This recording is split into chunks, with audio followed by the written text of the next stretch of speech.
thank you for tuning into the channel where we provide you with tips and tools to help you move with purpose. In this video, I'm going to share with you one of my favorite exercises to help strengthen the obliques or the spiral line in the body. So for this exercise, I'm not even sure what the appropriate name for it is. I call it a shovel scoop because that's what it reminds me of. So here we go.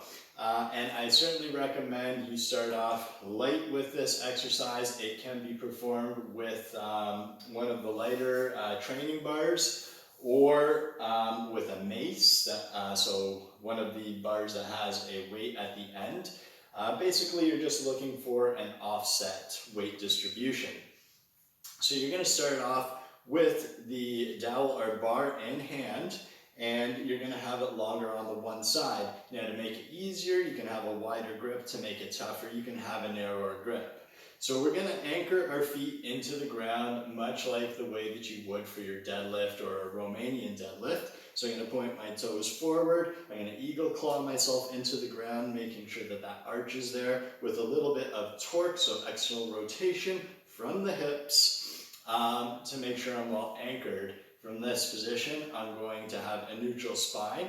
I'm going to glide those hips back and get into a hinged position. From this position, we want to pretend that there is a pole that's going through the crown of the head all the way down through the tailbone. We're going to start off by letting the long point of the bar drop down towards the ground. This rotation that occurs, we want it to happen through the T-spine of the body. So we don't want to see our hips shift or rotate or move. We want the upper body, so that T-spine, to move. And we want to keep those hips fixed and neutral in place to alleviate any torsion through that low back. We're going to rotate once again through that upper back, and we're going to pretend that we're like scooping like a shovel. So from this position, you're going to bring it up what you have available to you through that T-spine for rotation. So from this point, we're actually going to hold, and this is the isometric and where the challenge comes into play.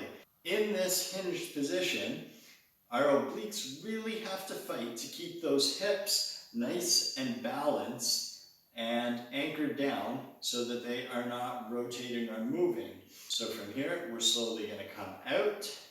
We're going to take a little bit of a rest, and then we will repeat that movement. So common faults that I see with this motion is people will rotate through the hips, and you'll see the hips either shift out to the side, the knees won't be aligned anymore. So that's one of the key points that you can watch out for. If your knees are starting to shift out of alignment, you are probably rotating out of the hips. And sometimes people will stay very good in line with the lower body, but the upper body will start to sway off as you try to gain more leverage. So those are the two key areas to keep in mind. Again, you want to pretend that there is a pole going through the crown of your head, through to the tailbone, and your upper body is swiveling along that pole. So I'm calling this the isometric shovel scoop. And if you guys found this video helpful, please like and subscribe to the channel. Share it with your friends. I hope this helped you out and gives you something to work with.